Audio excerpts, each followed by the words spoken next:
ભક્ત ગોરા કુંભાર.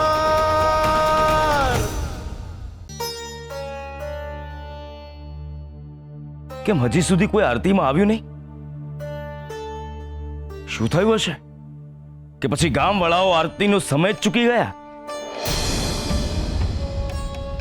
જય શ્રી કૃષ્ણ.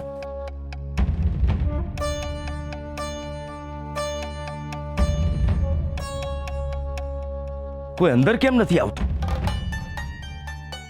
ક્યાંક એવું તો નહીં હોય ને કે આટલા વખતની પુલકેશીની આરતીથી લોકોના મન ઉઠી ગયા હશે? કોઈ અંદર આવવાનું નામ જ નથી લેતા.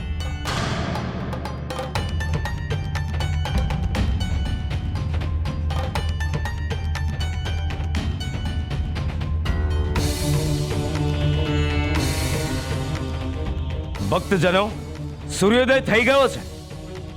આજે અરે જુઓ, આજે આરતી કરવા માટે હું તમારો ગિરધરદાસ પોતે આવ્યો છે. અરે જુઓ, આજે ઘણા વખત પછી હું મારા નાથની, મારા કૃષ્ણની, મારા દ્વારિકાધીશની આરતી કરવા જઈ રહ્યો છું. આવો આપણે સૌ સાથે મળીને આ અદ્ભુત ઘડીનો ભાગ બનીએ. અરે આવો ભક્તજનો. જો આ હું બોલે છે? શગરી રેવા, ક્યાં જાઓ છો? અરે ગામ લોકોને ભેગા કરો. આરતી નથી કરવી ભગવાનની?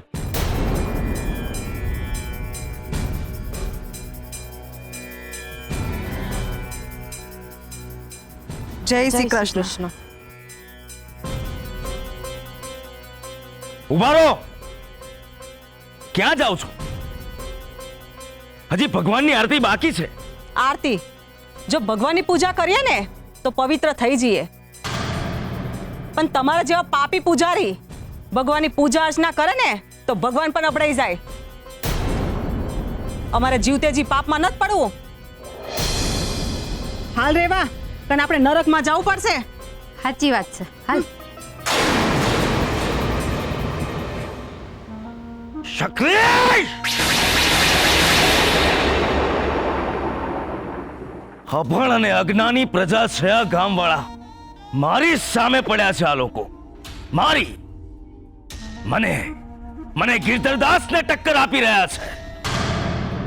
પણ કઈ વાંધો નહીં, મારા કૃષ્ણ માટે હું એકલો જ પૂરતો છું. તમને લોકોને શું લાગે છે? તમે લોકો નહીં આવો તો શું આરતી નહીં થાય? આરતી થશે જ, અને પણ ભવ્ય રીતે થશે. શ્રી હરિ નમો નારાયણાય.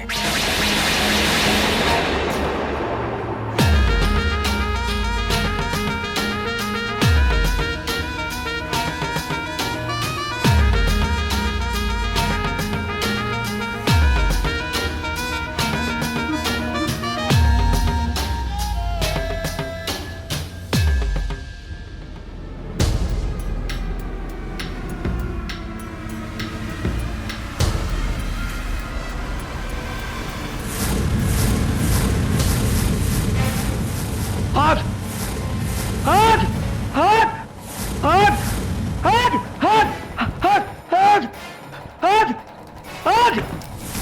હાથ હાથ હાથ હાથ હાથ હાથ હાથ.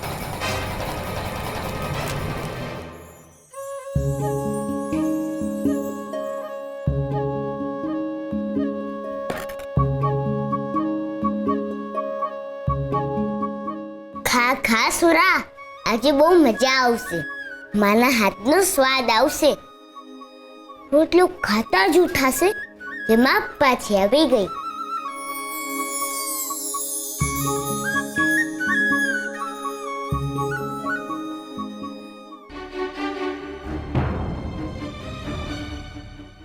શું થયું સુરા? ન થયું તમારા હાથનો સ્વાદ? ગોરા, એક વાત કહું? હા કે? આ રોટલામાં માના હાથનો સ્વાદ નથી આવતો, પણ બીજો કોઈ સ્વાદ નથી આવતો. ગોરા, આ રોટલો તો ખાવા લાયક જ નથી બન્યો. મારે નથી ખાવું.